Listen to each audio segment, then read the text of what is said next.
Vamos a ponernos en pie, hermanos. Ha llegado el momento de meditar la palabra de Dios y abriremos la escritura en el libro del profeta Isaías, capítulo 2. Libro del profeta Isaías, capítulo 2, desde el versículo 6 en adelante. Isaías, capítulo 2, versículos del 6 en adelante. Si lo tienen, me dicen un fuerte amén, por favor. Y siempre yo les pido que lo que leamos, usted le vaya poniendo atención, le ponga sentido, lo trate de diagramar en su mente para que después sea más fácil la reflexión de lo que la palabra quiere enseñarnos. Dice Isaías capítulo 2, versículo 6, ciertamente tú has dejado tu pueblo, la casa de Jacob, porque están llenos de costumbres traídas del oriente y de agoreros como los filisteos, y pactan con los hijos de extranjeros. Su tierra está llena de plata y oro, sus tesoros no tienen fin.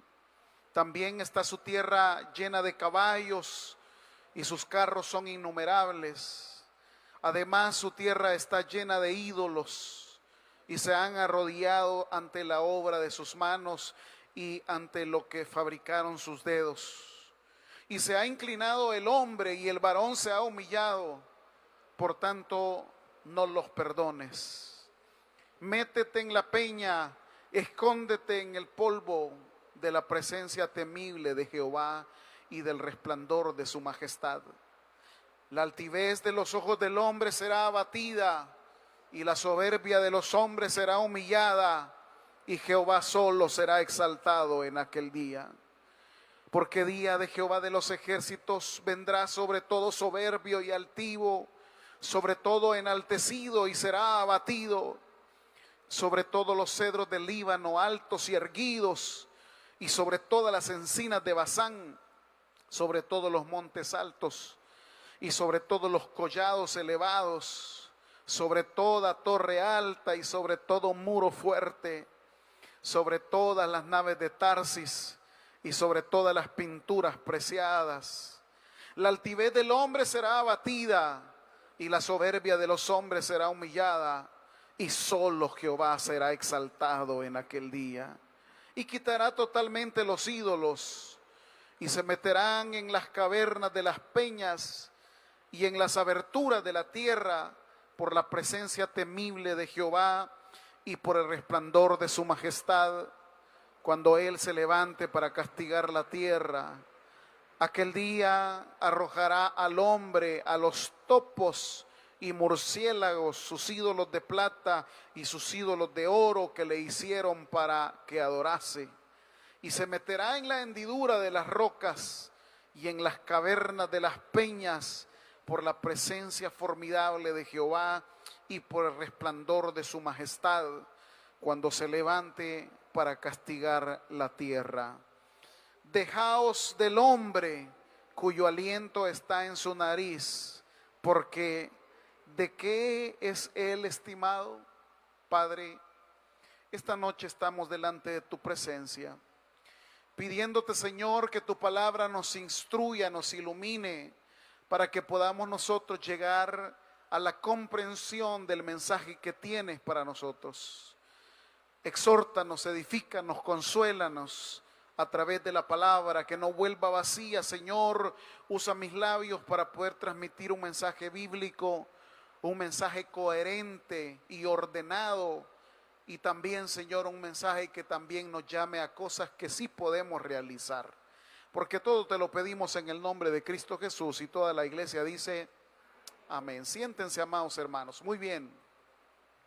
Estamos ya en el quinto mensaje o el quinto oráculo del profeta Isaías. Con anterioridad hemos estudiado el capítulo 1 y el miércoles anterior los primeros versículos del capítulo 2. Aquí encontramos, y voy a ir directamente al texto para no para no perder mucho el tiempo con detalles históricos, aquí hay una frase que probablemente no nos cause, digamos, o no nos llame la atención hasta que la estemos viviendo.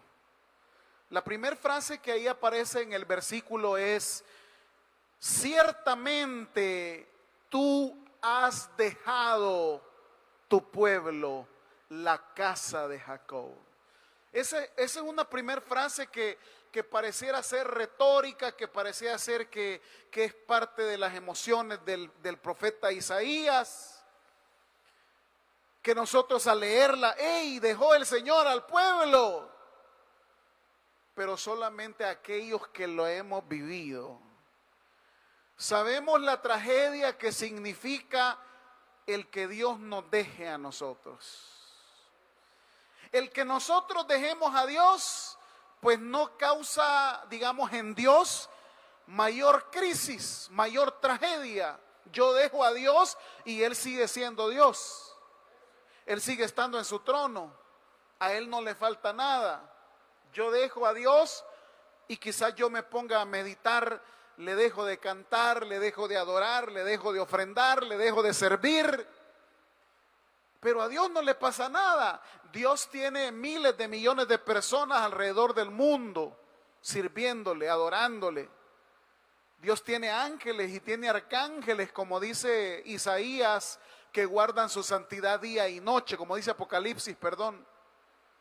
Es decir, quiero que usted piense que a Dios no le ocasiona ninguna crisis que nosotros lo dejemos a Él. Sin embargo, cuando Él nos deja a nosotros, para nosotros sí representa una grave crisis.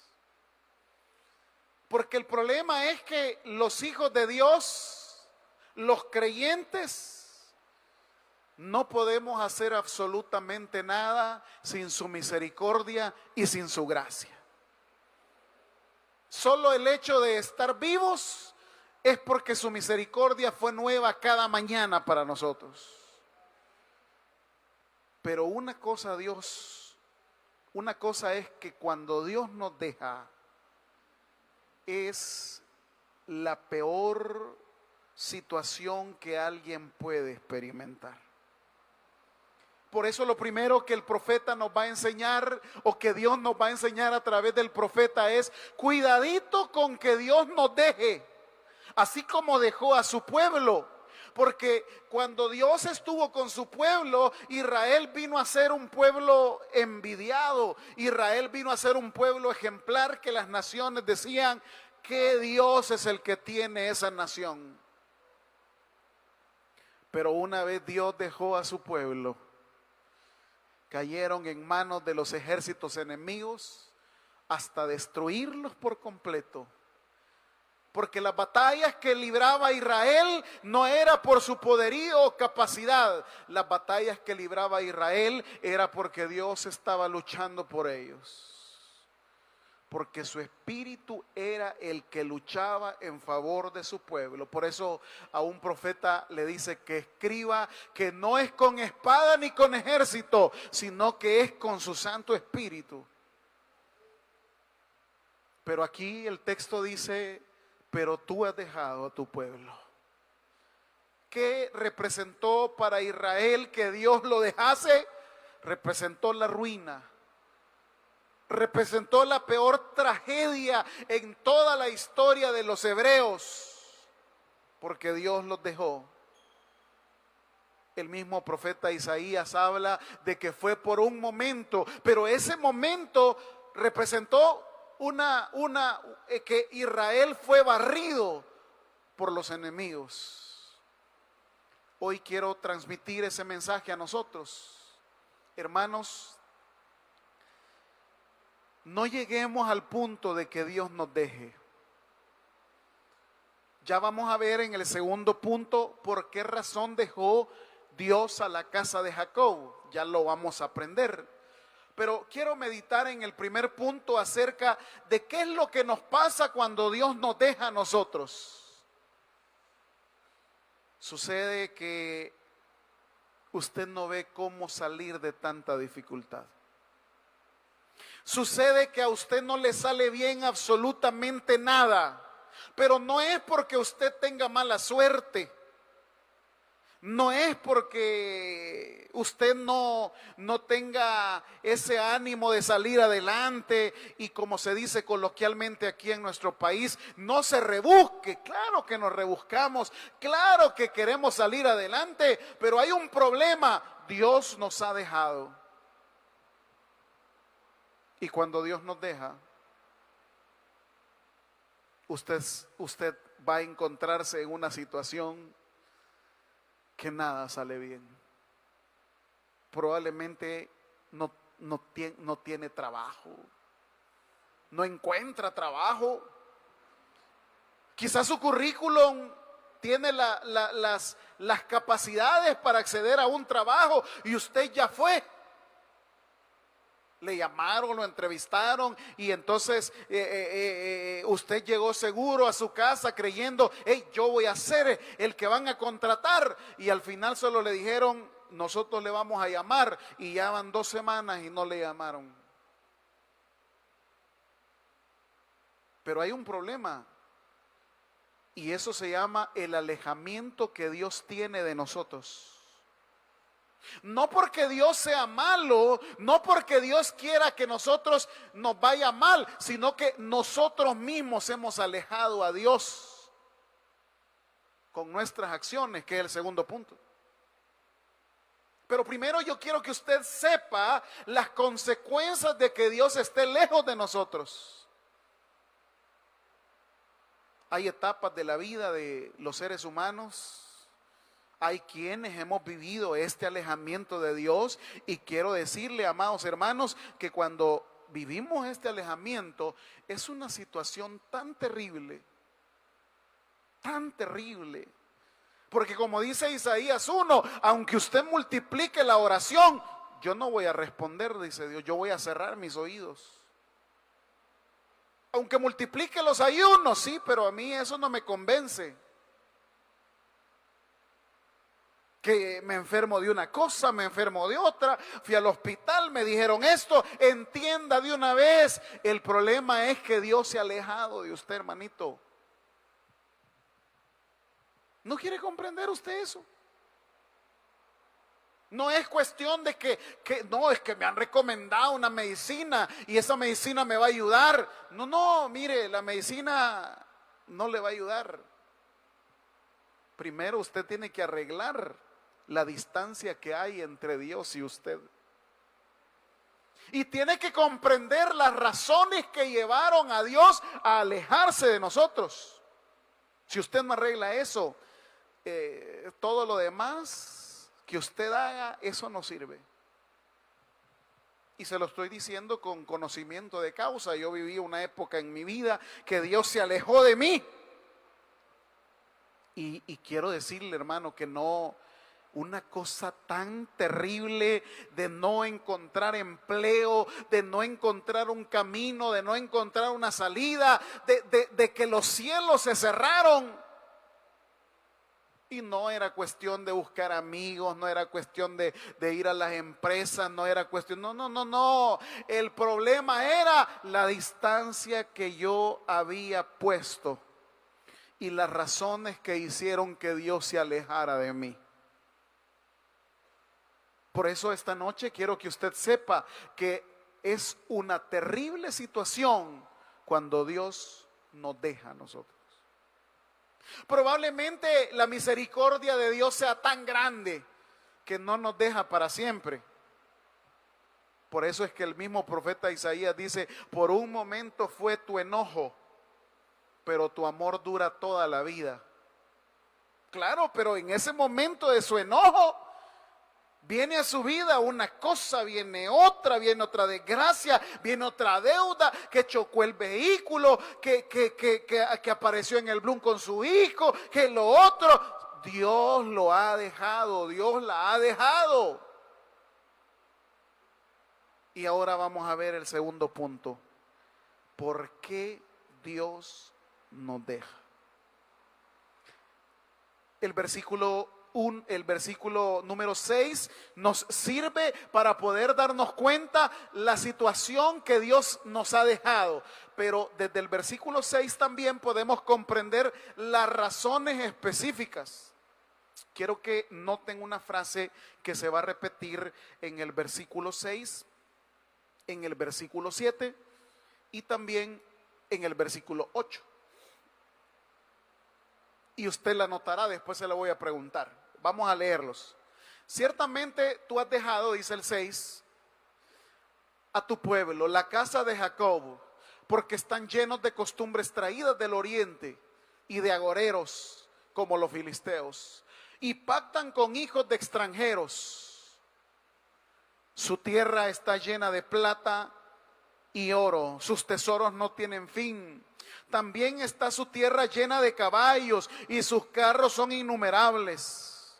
Además, dice el 8, su tierra está llena de ídolos y se han arrodillado ante la obra de sus manos y ante lo que fabricaron sus dedos. ¿Cuál es la palabra que se repite con más frecuencia?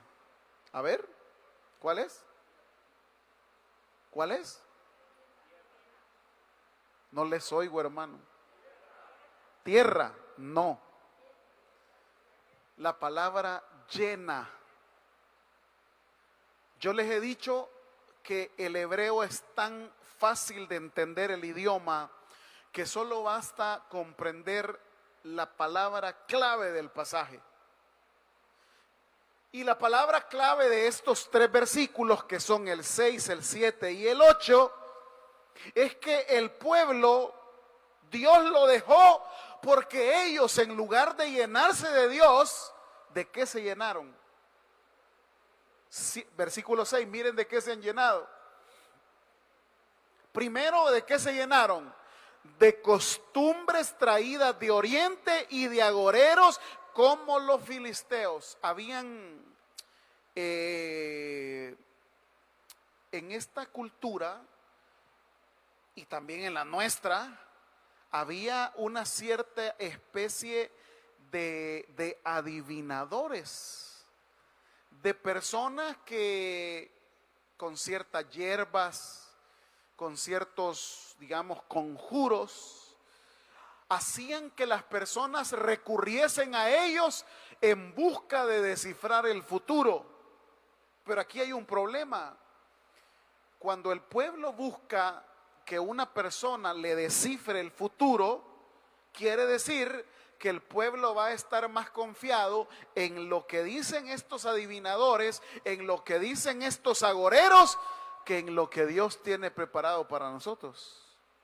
En otras palabras, yo cambio la esperanza del futuro en Dios, la cambio por la esperanza de algo que me dice un adivinado, un adivino, agorero es el que adivina, el que trata la manera de darle a usted ciertos parámetros de lo que le espera. Y dice aquí el profeta, esas costumbres las trajeron de oriente, como los filisteos. Es el primer pecado de ellos, es unas costumbres que se habían arraigado, que no eran propias del pueblo israelita, pero como eran populares, pero como eran, digamos, atractivas, era lo que el pueblo hacía, entonces también había que hacerlo ellos. Pero al hacer estas costumbres, al practicar estas costumbres, no se daban cuenta que estaban ofendiendo a Dios. Podemos hablar de las costumbres que nosotros los cristianos por popularidad estamos practicando. Claro que podemos hacerlo. Podemos reflexionar en aquellas cosas que simplemente son cuestiones culturales, pero pues sí, hay que hacerlas, ¿no? Y no nos damos cuenta que ofendemos a Dios con esas cosas. Hoy está muy de moda, ya es una influencia latinoamericana, el culto a los muertos que nace en México y que tiene, digamos, su influencia a través de la cultura, a través de la sociedad, a través de las películas de los niños. Hoy en El Salvador ya hay una práctica cultural que pertenece al pueblo de México, que nosotros ya lo practicamos. ¿Y por qué? Por ser popular. Ya hoy hay caminatas nocturnas en los cementerios, el necroturismo que le llaman.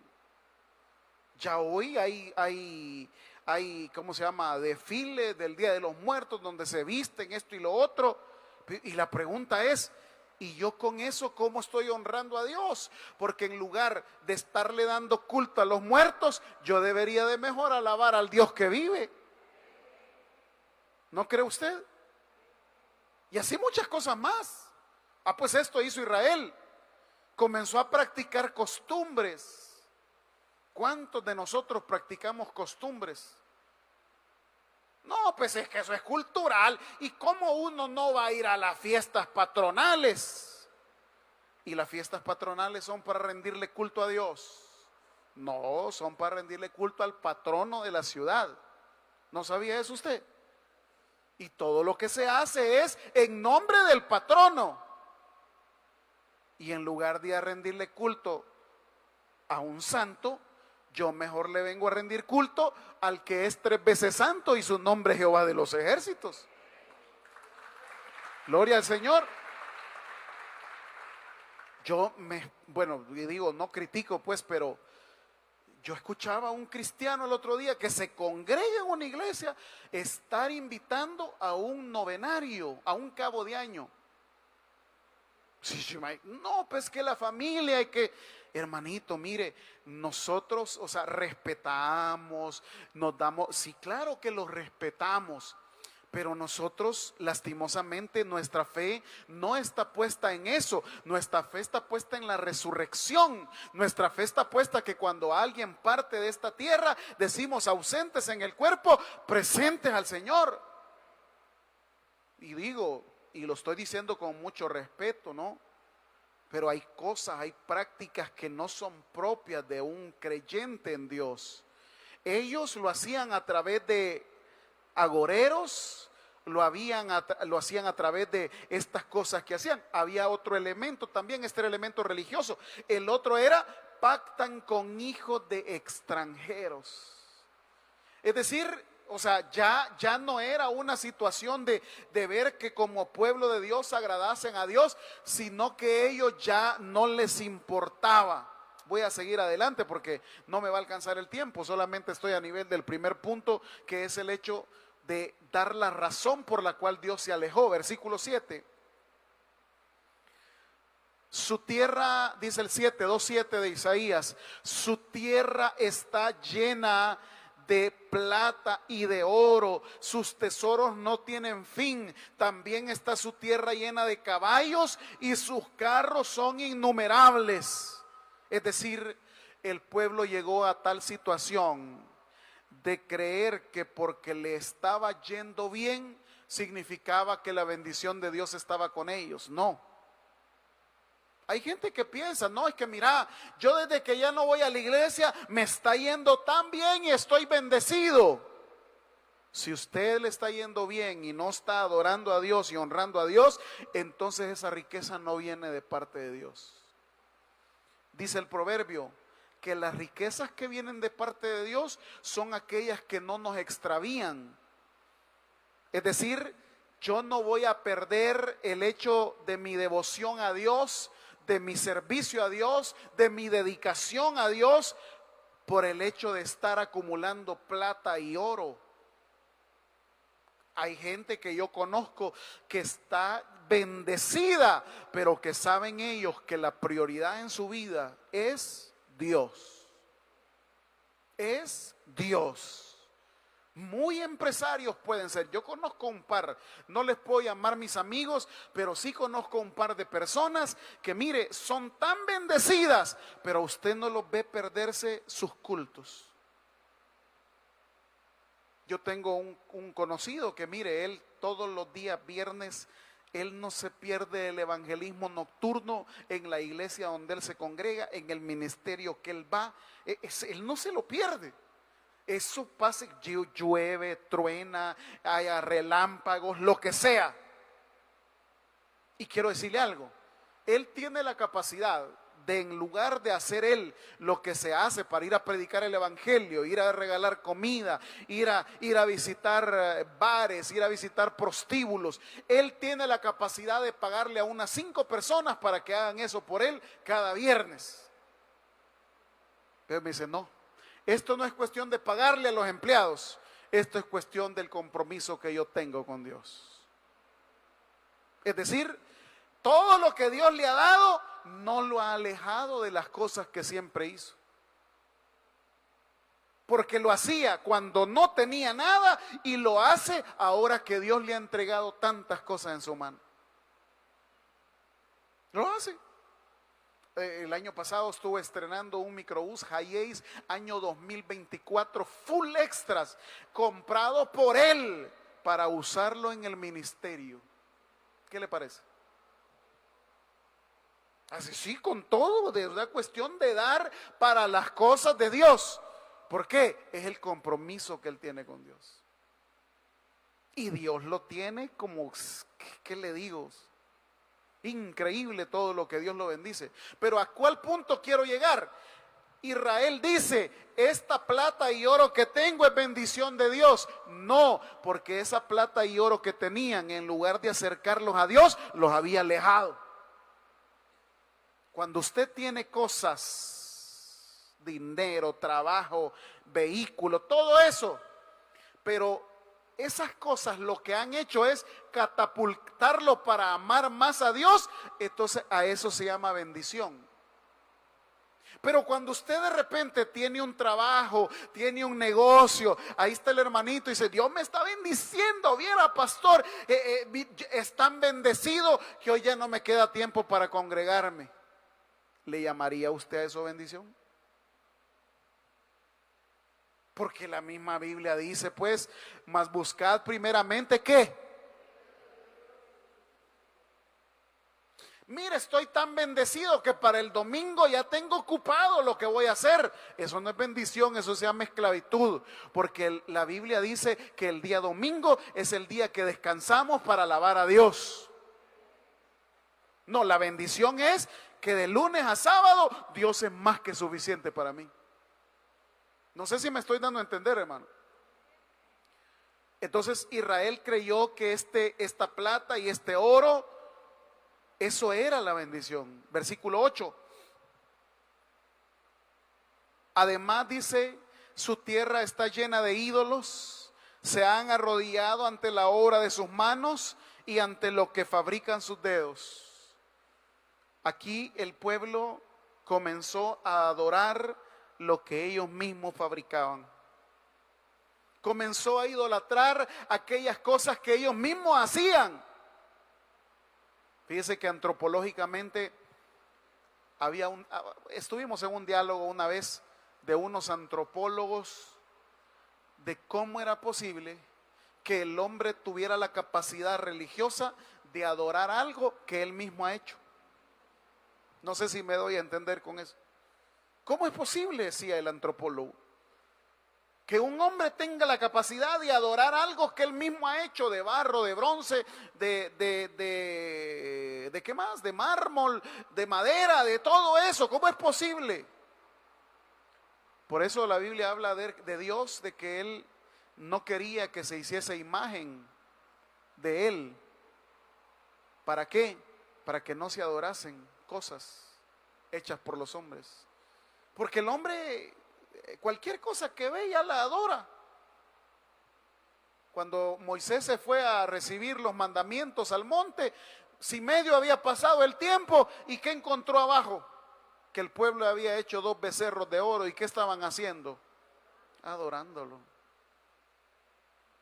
Y se encolerizó Moisés y les tiró las tablas. ¿Y cómo es que este pueblo idólatra? ¿Y cómo es que esto otro? Así el pueblo de Israel en tiempos de Isaías también había hecho lo mismo. Así nosotros, amados hermanos, venimos a idolatrar personas, posesiones. Venimos a idolatrar, ¿qué le digo?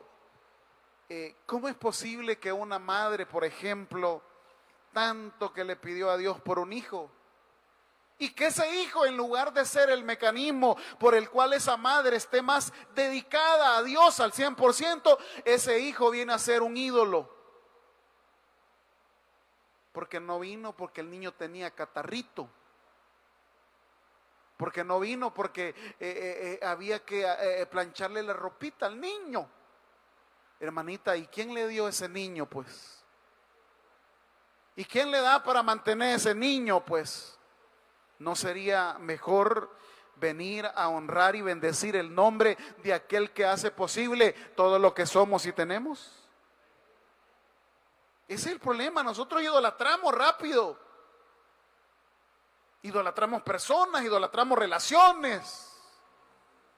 Y Dios dice, mire lo que dice el 8, se han arrodillado ante la obra de sus manos y ante lo que fabricaron sus dedos. Versículo 9.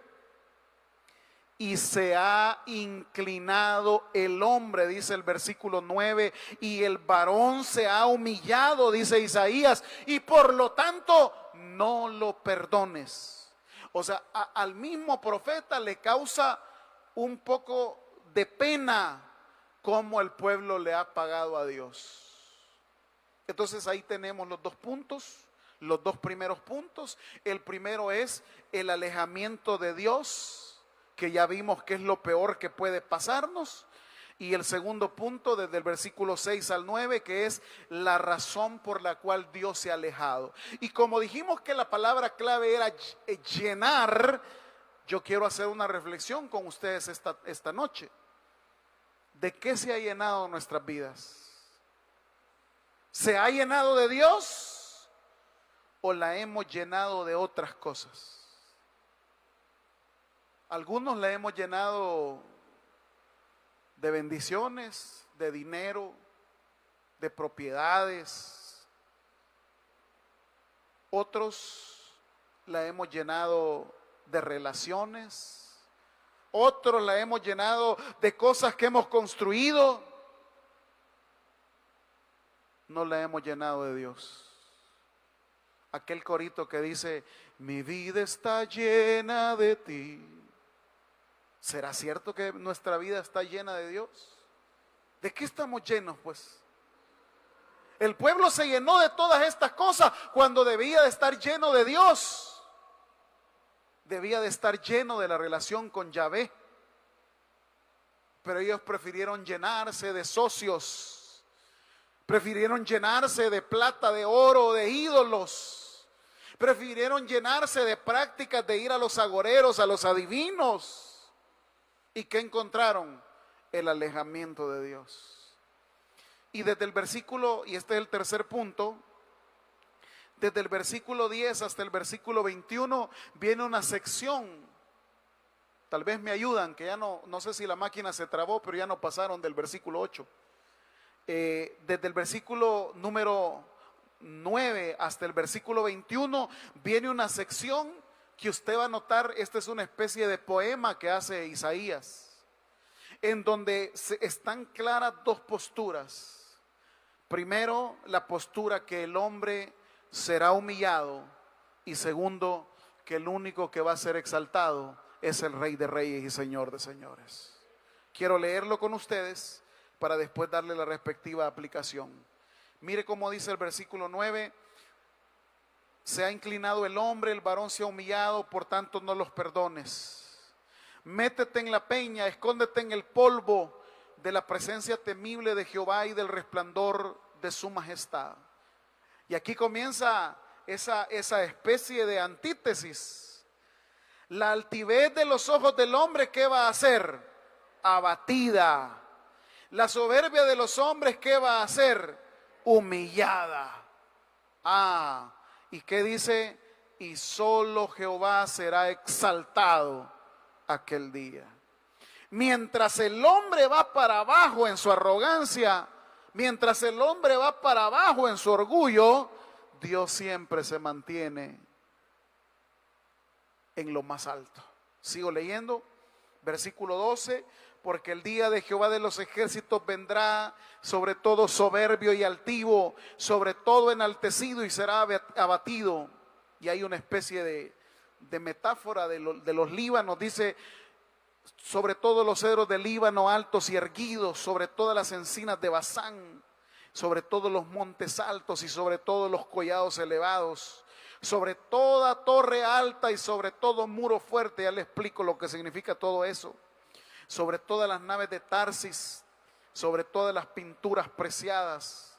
Otra vez el 17 que dice, la altivez del hombre será abatida, la soberbia de los hombres será humillada, y solo Jehová será exaltado en aquel día, y quitará totalmente los ídolos.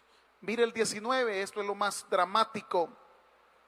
Se meterán en las cavernas de las peñas, en las aberturas de la tierra, por la presencia temible de Jehová y por el resplandor de su majestad, cuando Él se levante para castigar la tierra.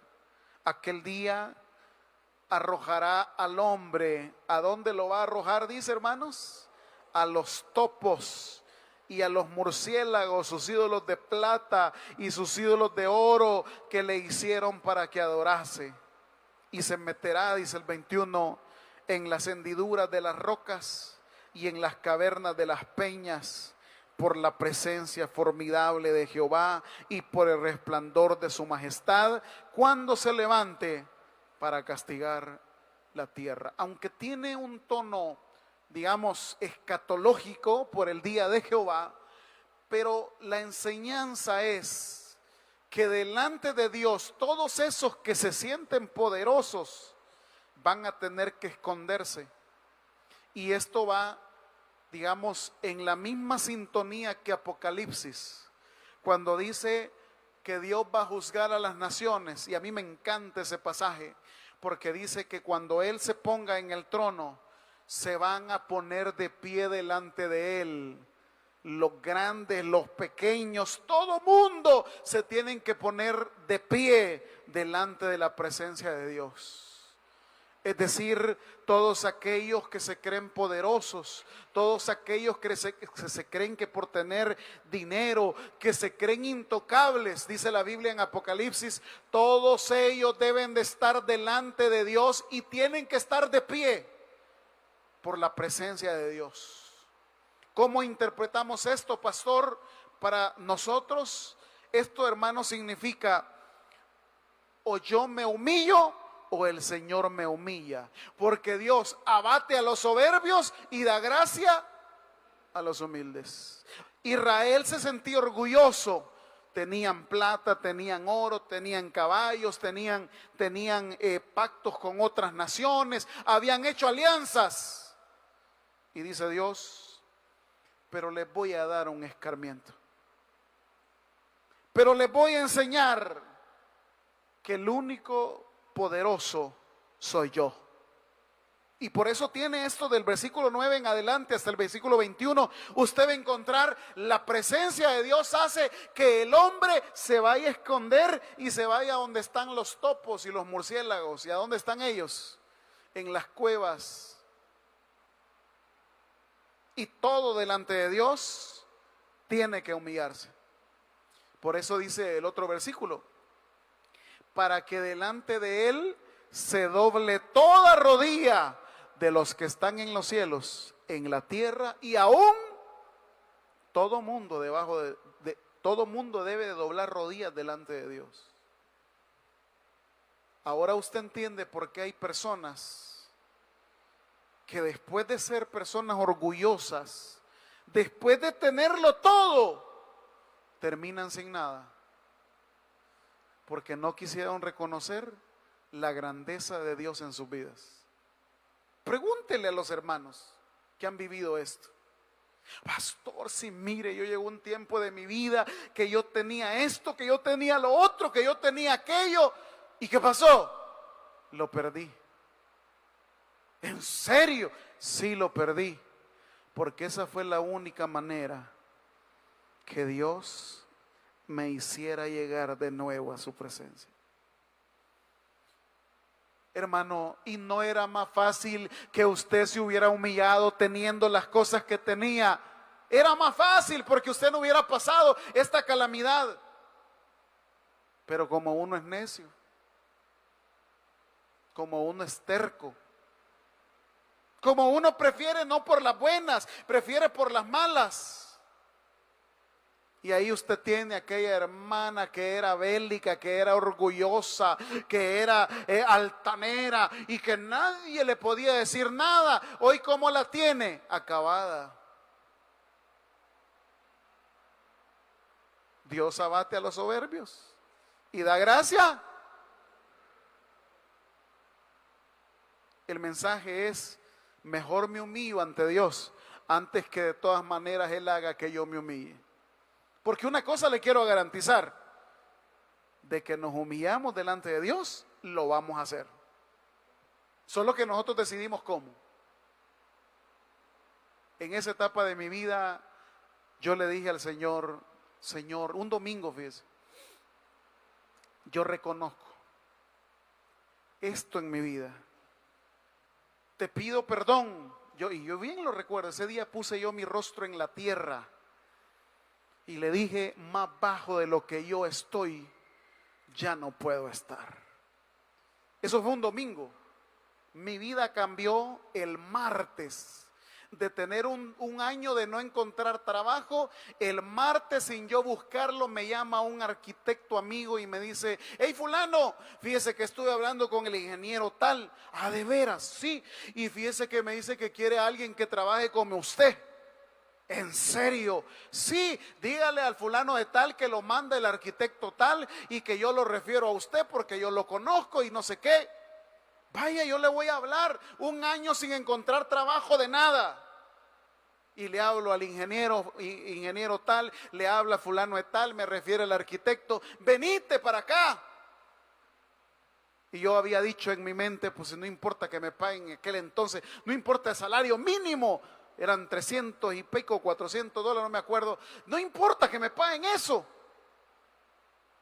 Y me ofrecen no el salario mínimo, me ofrecen $500, me ofrecen digamos una comisión por proyecto, me ofrecen carro, me ofrecen teléfono, me ofrecen gasolina. Exagerado. Pero todo cambió cuando yo decidí humillarme delante de la presencia de Dios. Yo hubiera seguido igual, ahí estuviera. Y quiero finalizar porque el tiempo se me ha ido. Versículo 22, solamente que quiero pedir otra versión, porque esta no es muy comprensible, digamos. La invitación al final es de esperanza, porque el Señor dice en el versículo 22 en esta versión: hey, dejen de confiar en simples humanos, que es muy poco lo que valen. Sus vidas son un soplo nada más. ¿Qué le parece? En medio de la crisis, en medio de que Dios ha juzgado al pueblo, que lo va a mandar a las cuevas con los topos y murciélagos, les hace una invitación: ya dejen de confiar en simples humanos. No, si es que mi tía me dijo que me iba a mandar. No, si es que fulano me prometió. Dice el Señor: ya dejen de confiar en simples humanos, porque es muy poco lo que valen. Sus vidas son un soplo nada más. Y en lugar de confiar en humanos, esta noche confiemos en el Rey de todos los reyes, el Señor de todos los señores, aquel que puede cambiar nuestra realidad si tan solo ponemos nuestra confianza y esperanza en Él. El que tiene oídos para oír, que oiga. Vamos a orar en esta noche. Padre, queremos agradecerte por tu palabra. Señor, en este quinto mensaje del profeta Isaías, comprendemos la tristeza que significa que tú nos dejes. Comprendemos las razones por las cuales tú dejas a tu pueblo. Comprendemos que de todas maneras todo mundo se va a... El predicador ha finalizado el mensaje. Es hora que recibas a Jesús como tu único y suficiente Salvador personal.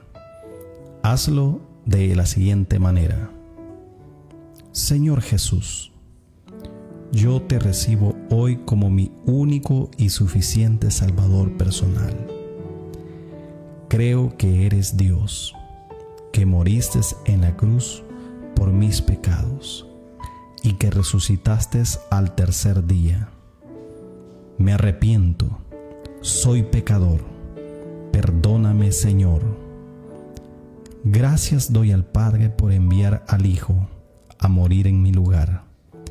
Gracias, Jesús, por salvar mi alma hoy. En Cristo Jesús, mi Salvador. Amén.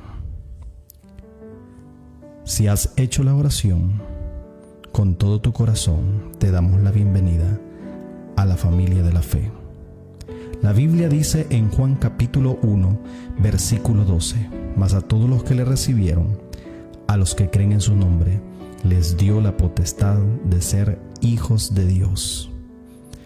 Te damos la bienvenida a nuestra iglesia. Somos más que una familia. Tabernáculo Bíblico Bautista, Ciudad de Delgado. Dios te bendiga.